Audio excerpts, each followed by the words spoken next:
오늘은 질문으로 설교를 시작하겠습니다. 여기 많은 분들이 와 계신데 여러분은 오늘 어떤 이유로 또 무엇을 하기 위해서 교회를 찾으셨습니까? 제가 이런 질문을 드린 이유가 있어요. 제가 얼마 전에 정기검진을 받으러 주치의를 찾아갔는데 그분이 제가 목사인 걸 아십니다. 그래서 이렇게 안부 인사를 하시는 거예요. 목사님, 요즘 사순절 기간이라 또 부활절이 다가오니까 부활절 준비로 많이 바쁘시죠? 이렇게 인사를 하셨습니다. 그러면서 이런 말씀을 하시는 거예요. 이분은 성당을 다니시는데 성당은 1년 내내 텅텅 비어 있다가 1년에 딱 3번 꽉 차서 앉을 데도 없다, 이런 말씀을 하시는 겁니다. 자, 그날이 어떤 날일까요? 성탄절, 크리스마스가 있고요. 두 번째는 추수감사절, 그리고 마지막은 오늘 부활절입니다. 제가 이 얘기를 들으니까 이런 생각이 나는 겁니다. 사람들은 왜 부활절 때 예배당을 찾을까? 여러분은 오늘 왜 교회에 나오셨습니까? 부활절이니까 그것을 기념하고 또 축하하기 위해서 우리가 모였습니다. 맞습니다. 하지만 우리가 모인 이유가 그게 다입니까? 저는 우리가 오늘 모인 이유가 그게 다가 아니었으면 좋겠습니다. 자, 왜 이렇게 말씀을 드리냐면요, 좀 이기적이게 들릴 수 있어요. 하지만 저희는 이런 질문을 해봐야 한다고 생각하거든요. Why do we care? What's in it for me? 예수님의 부활이 우리와 무슨 상관이 있는가? 이 질문을 해봐야 된다고 생각합니다. 물론 예수님께서 죽으셨다 다시 살아나신 것, 부활은 굉장히 좋은 일이지만 그 부활이 우리와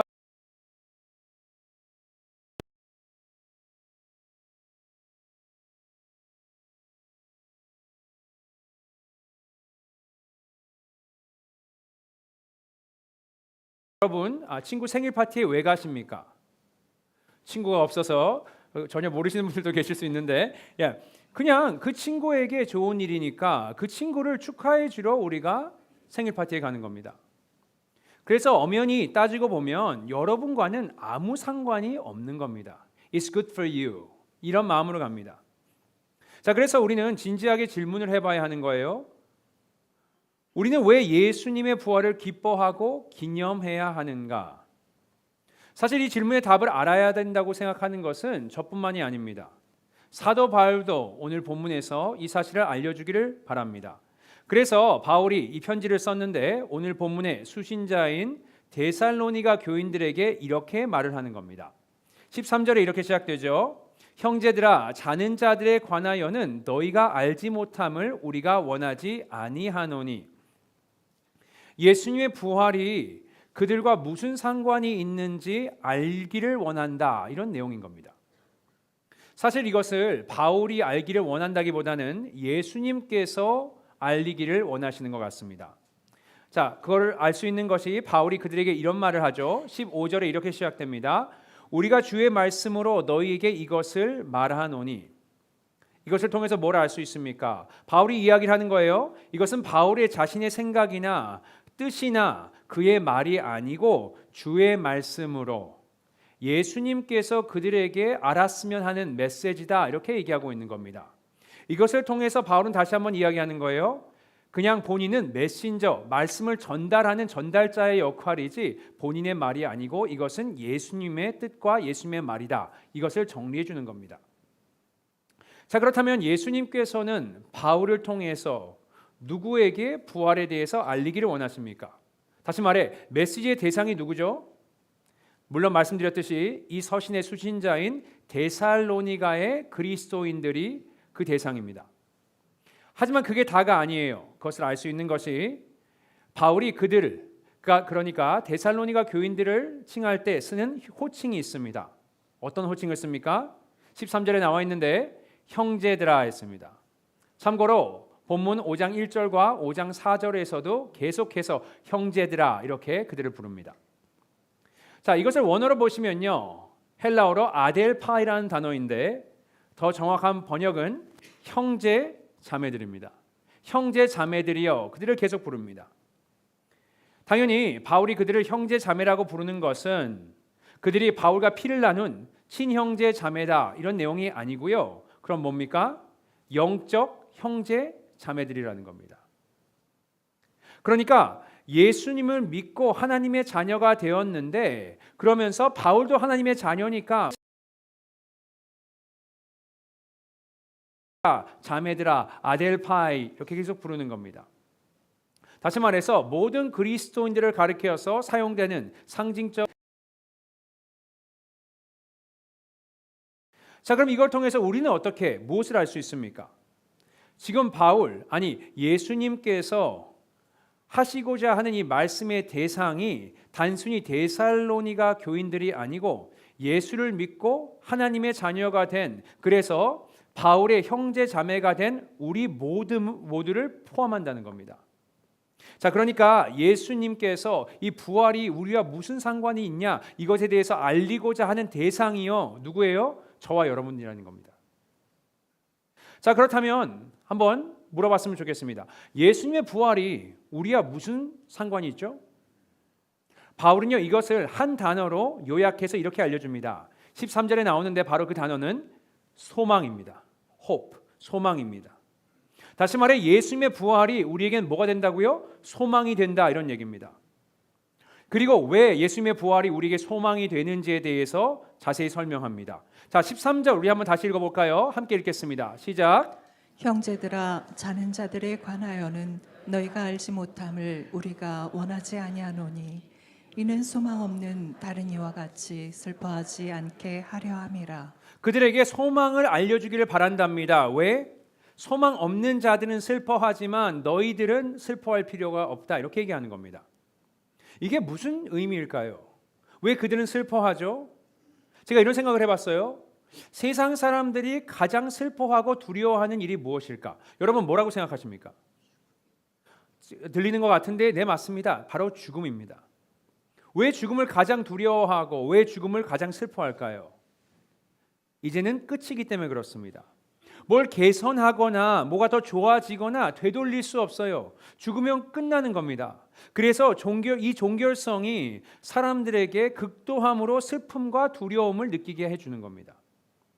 그들에게 죽음이란 무엇입니까? 내 몸, 내가 이루어졌던 것, 나의 재산, 나의 비즈니스, 나의 모든 관계, 가족들, 이 중요한 소중한 것들을 모두 다 잃는 순간이에요. It's the end. 돌이킬 수 없다는 겁니다. 그렇게 믿고 있기 때문에 그들은 두려운 거예요. 또 죽음 뒤에 뭐가 올지 모릅니다. 그 불확실성 때문에 그들이 두려워하고 무서워하는 거예요. 슬퍼하는 겁니다. 그리고 이것의 문제는, 가장 큰 두려움은요 뭐냐 그랬을 때, 인간들은 많은 일들을 스스로 해결할 수 있습니다. 하지만 말씀드릴게요, 죽음의 문제는 절대로 인간이 해결할 수 없는 영역입니다. 자, 왜 그렇습니까? 여러분이 아무리 똑똑하고 공부를 많이 하고 지식이 뛰어나도, 여러분이 돈을 많이 버셨어요? 성공하셨어요? 아무리 부를 누리셔도, 또 권력을 갖고 계세요, 정치를 하십니다. 아무리 그렇다고 할지라도, 아니면 자기 관리를 너무 잘해서 건강할지라도 그 누구도 죽음을 피해갈 수는 없습니다. 그래서 두려운 거예요. 그래서 슬픈 겁니다.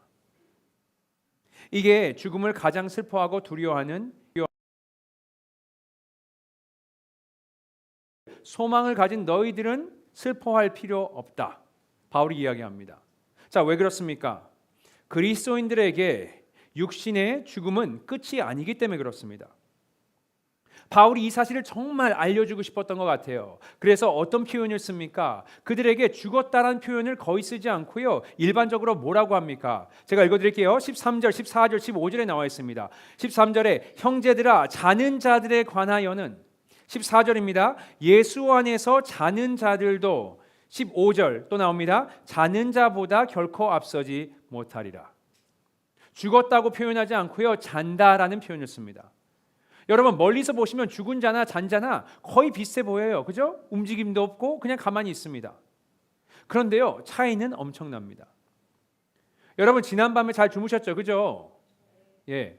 몇 분밖에 잘 주무신 분이 없는데, 예, 잘 주무셨으리라 믿고, 여러분이 내일 부활절인데 계획을 가지시고 주무셨을 거예요. 내일은 부활절이니까 이 옷을 입어볼까? 이렇게 옷을 준비해 놓고 주무신 분들도 있고요. 아니면 내일 교회 가서 파킹은 어디다 하고 어떻게 몇 시부터 몇 시까지는 뭘 하고 계획을 짜고 주무셨을 겁니다. 이게 가지고 있는 의미가 뭐예요? 내일, 미래가 있다는 겁니다. 죽은 자에겐 그게 없어요. 죽은 자는 끝입니다. 하지만 자는 자들은 내일을 바라보면서 잡니다. 그게 차이라는 겁니다. 이게 바울이 지금 말하고 있는, 말씀드렸죠? 소망입니다. 죽음을 이기는 소망, 영원히 죽지 않는 소망, 영생의 소망을 지금 바울이 이야기하고 있는 겁니다. 그리고 이 영생의 소망에 대해서요, 14절에 잘 정리해서 우리에게 알려줍니다. 14절 한번 같이 읽어보도록 하겠습니다. 읽겠습니다. 시작. 우리가 예수께서 죽으셨다가 다시 살아나심을 믿을진데 이와 같이 예수 안에서 자는 자들도 하나님이 그와 함께 데리고 오시리라. 한번 같이 살펴볼까요? 우리가 예수께서 죽으셨다 다시 살아나심을, 예수님의 십자가 죽음입니다. 우리의 죄를 위해서, 우리의 죄를 대신해서 십자가에 못 박혀 죽으신 예수 그리스도, 그리고 사후 믿을진데 믿는 자들, 다시 말해 그리스도인들은 뭐라고요? 예수 안에 있다 했습니다. 예수 안에서 뭘 한다고요? 잠이 들었다. 그리고 하나님이 그와 함께 데리고 오시리라. 무슨 일이 생긴다고요? 그러니까 부활하신 예수님처럼 우리도 부활할 것이다. 이것을 약속하고 계시는 겁니다. 다시 정리해서 말씀드리면 우리의 죄를 사하기 위해서 예수님께서 십자가에 죽으시고 또 사흘 후에 부활하신 이 부활 사건을 믿는 우리들에게는 예수님의 부활에 동참할 수 있는 능력이 있다는 겁니다. 이게 여러분, 예수님의 부활이 나랑 무슨 상관이야? 상관이 있는 이유가 이거입니다.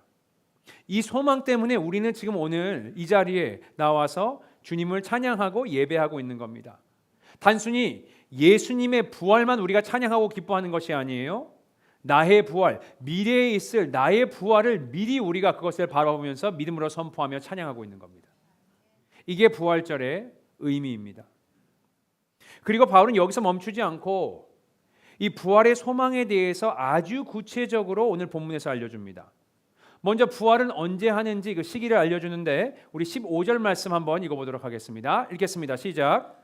우리가 주의 말씀으로 너희에게 이것을 말하노니 주께서 강림하실 때까지 우리 살아남아 있는 자도 자는 자보다 결코 앞서지 못하리라. 자, 우리의 부활이 언제 이루어진다 그랬습니까? 예수님께서 강림하실 때, 다시 말해서 예수님께서 돌아오실 때, 재림하실 때에 우리의 부활이 일어날 것이다 라고 약속하십니다. 그리고 그때 무슨 일이 일어날 것인지에 대해서도요, 자세히 설명합니다. 16절 계속 읽어보시겠습니다. 읽습니다. 16절 시작. 주께서 호령과 천사장의 소리와 하나님의 나팔 소리로 친히 하늘로부터 강림하시리니 그리스도 안에서 죽은 자들이 먼저 일어나고. 자, 뭐라고 하십니까? 예수님께서 재림하실 텐데 그때 하나님의 나팔 소리가 들릴 것이고 그때는 죽은 자들이 일어난다. 여기서 죽은 자들은 어떤 자들이죠? 잠들어 있는 자들이 일어난다. 좀 생뚱맞은 생각일지 모르겠지만 이런 생각이 들더라고요. 제가 오늘도 알람을 맞춰놓고 잤거든요. 알람 소리 듣고 일어났습니다. 이 나팔 소리가 알람 소리랑 비슷한 것이 아닐까. 짜증은 안 나겠지만 어쨌든 기쁨으로 일어나지 않을까. 뭐 이런 엉뚱한 생각을 오늘 아침에 좀 했습니다. 뭡니까? 나팔 소리가 울릴 때 우리가 깨어날 것이다. 그리고 또 이런 일이 벌어진다고 합니다. 17절 계속 보시면 그 후에 우리 살아남은 자들도 그들과 함께 구름 속으로 끌어올려 공중에서 주를 영접하게 하시리니. 살아남은 자들 누구죠? 아직 육신적으로 살아있는 사람들은요, 끌어올려져서 공중에서 예수님을 만날 것이다. 이렇게 말하는 겁니다. 그리고 결론이 있습니다. 17절 마지막 부분에 이렇게 나오죠. 그리하여 우리가 항상 주와 함께 있으리라. 예수님을 믿는 모든 자들은 잠에 들어있건 깨어있건 상관없이 영원히 주님과 함께 천국에서 살 것이다 라고 약속을 해주십니다. 이 모든 일이 언제 일어난다고요? 예수님께서 재림하실 때, 그때 우리의 부활이 일어날 것이고 이것이 우리의 소망입니다. 자, 그렇다면 예수님께서는 언제 재림을 하시나? 자, 5장으로 넘어가서요. 1절, 2절에서 이렇게 나옵니다. 한번 읽어보겠습니다. 5장 1절, 2절 말씀 시작. 형제들아 때와 시기에 관하여는 너희에게 쓸 것이 없음은 주의 날이 밤의 도둑같이 이를 줄을 너희 자신이 자세히 알기 때문이라. 자, 때와 시기에 대해서는 너희가 알 게 없다, 쓸 게 없답니다. 왜? 알지도 못하는 내용이에요. 예수님께서 이미 공생의 사역 때 말씀하신 바가 있죠. 마태복음 24장 36절에 그러나 그날과 그때는 아무도 모르나니 하늘의 천사들도 아들도 모르고 오직 아버지만 아시느니라 했습니다. 여기서 천사들도 모르고요. 아들은 누구죠? 예수님. 그러니까 예수님도 언제 오실지 모르고 아버지만 아시니까 너희들은 알 필요 없다 이렇게 얘기하는 겁니다. 다시 말해서 예수님께서 오시는 그 시기, 정확한 시기는 아무도 알지 못한다.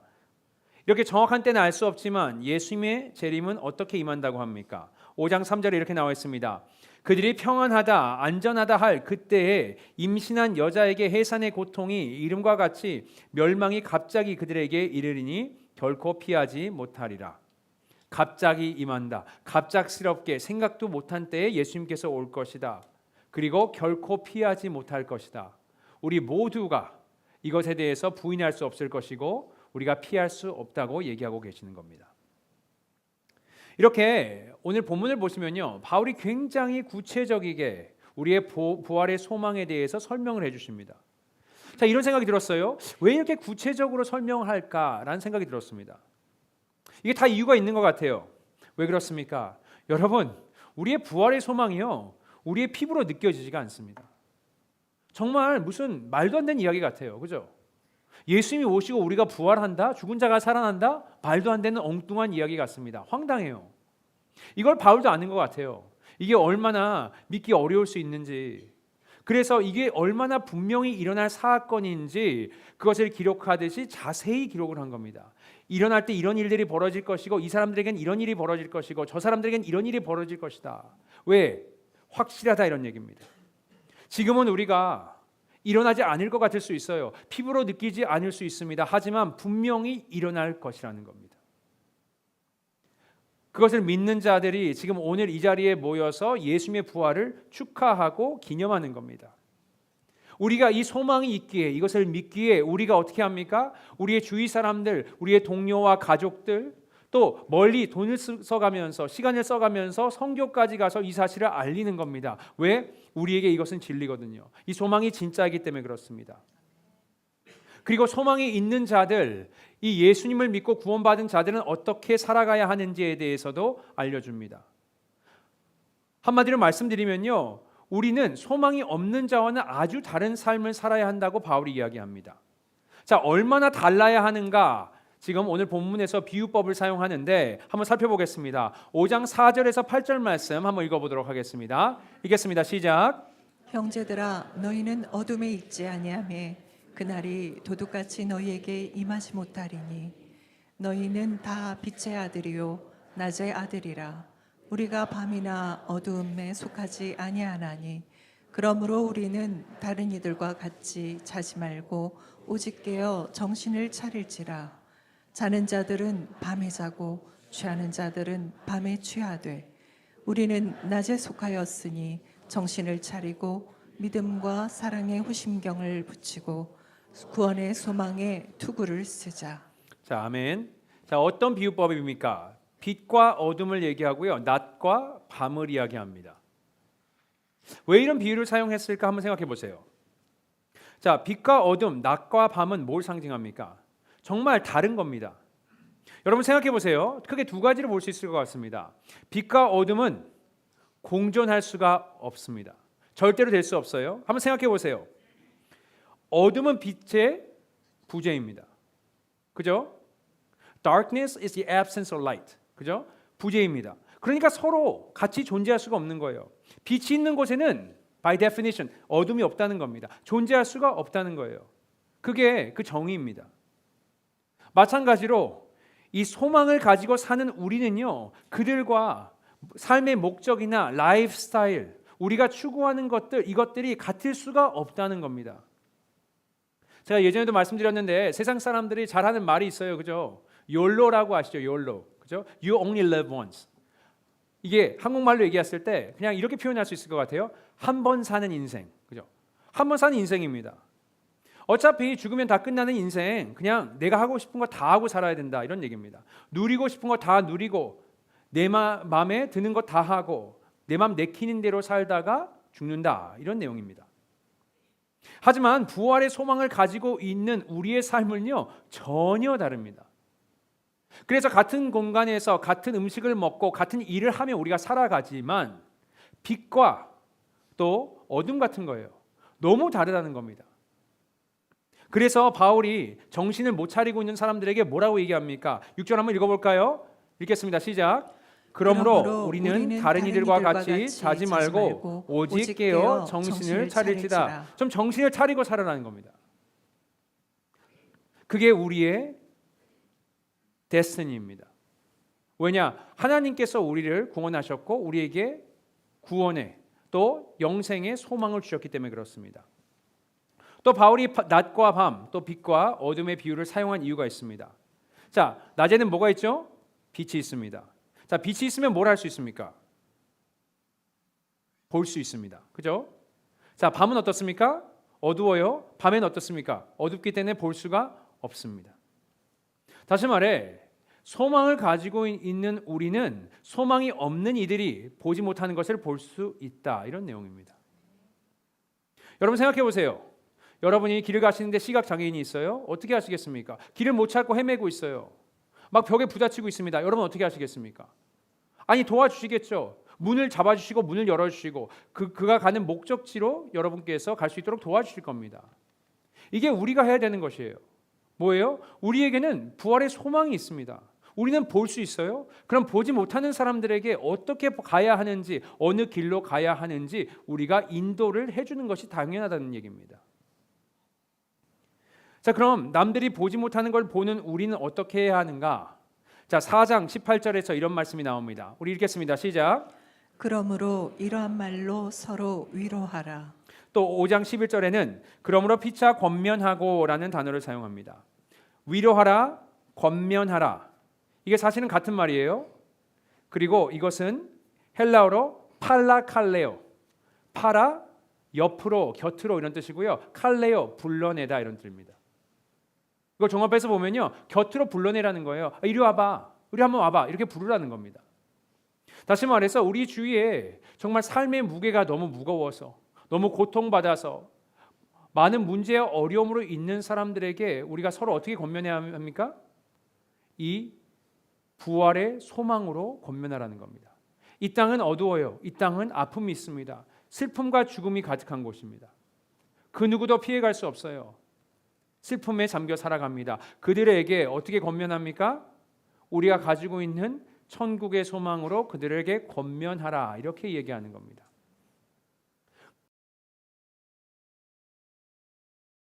받아서 힘들어하시는 분들이 있습니다. 우리가 그분들에게 어떻게 권면해야 합니까? 우리의 영생의 소망으로, 부활의 소망으로 그분들을 권면하라 이렇게 얘기하는 겁니다.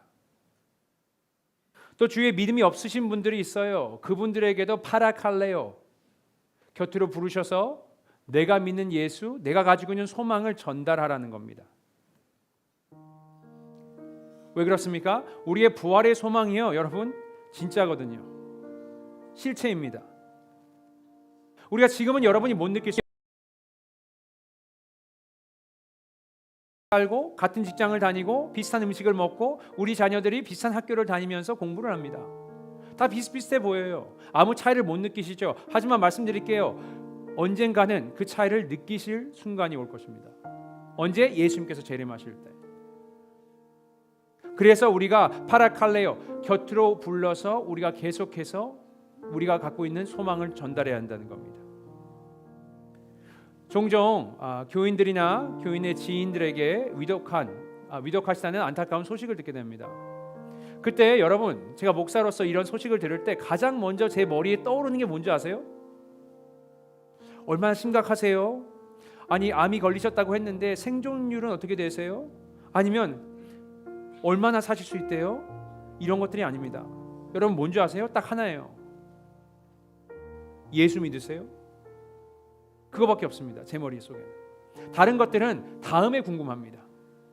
그것이 제일 궁금해요.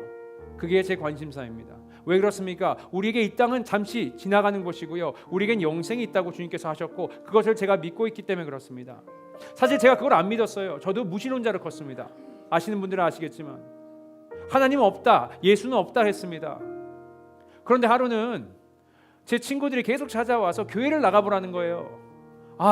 진짜 지겹고 목사님 설교는 얼마나 졸린지 진짜 네 여러분은 한 분도 안 주시는데 네, 감사합니다. 네. 제가 또 교인들을 잘 만나서 네. 그런데요 저한테 그래서 제가 그러면서 갑자기 이런 생각을 하루 드는 거예요. 예수님이 진짜 살아있으면 어떡하지? 이게 진짜면 어떡하지? 성경에 있는 내용이 이게 진짜면 어떡하지? 그러면서 갑자기 이런 생각이 드는 겁니다. then I'm screwed. 진짜 망했구나. 그럼 망하겠구나. 큰일 나겠구나. 그때부터 제가 하나님 살아계신가? 기도란 걸 한번 해볼까? 하면서 하나님께 기도란 걸 해보기 시작했습니다. 당신이 살아있으면 만나주세요. 그리고 성경을 읽어보기 시작했어요. 그리고 20년 후 제가 지금 여러분 앞에 서서 설교를 하고 있는 겁니다. 여러분 세상에 우리가 한 가지 확실히 알아야 할 부분이요 우리의 소망에 관한 부분입니다.